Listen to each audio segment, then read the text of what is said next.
Morning everyone. My understanding of ethics, my own opinion is my what is ethics?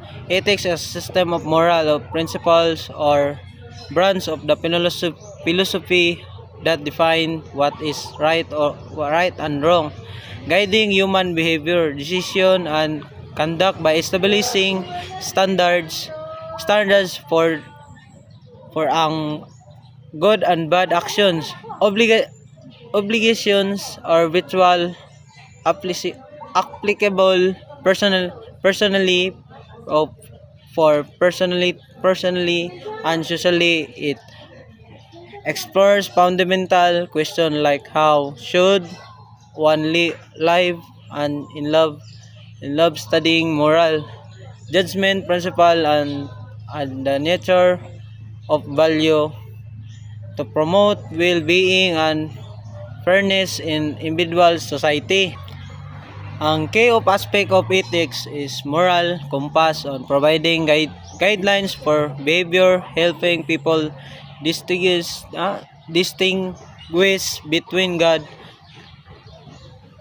and bad, and right others fairly.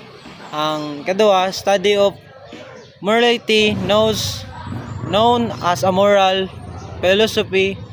It investigates the nature of morality, moral judgment, and the principle behind them.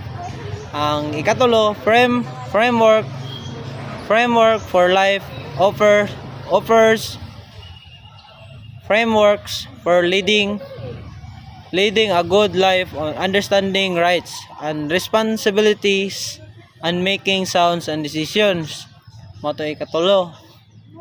Ang ikaupat, and derived from success and completes of ethics come from religions and philosophies and culture and societal custom delivered and great from the Greek ethos.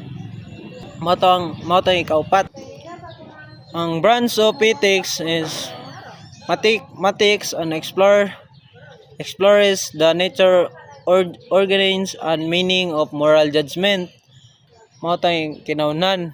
Ang ikaduha, normative ethics focuses on the establishing certain for right of wrong behavior.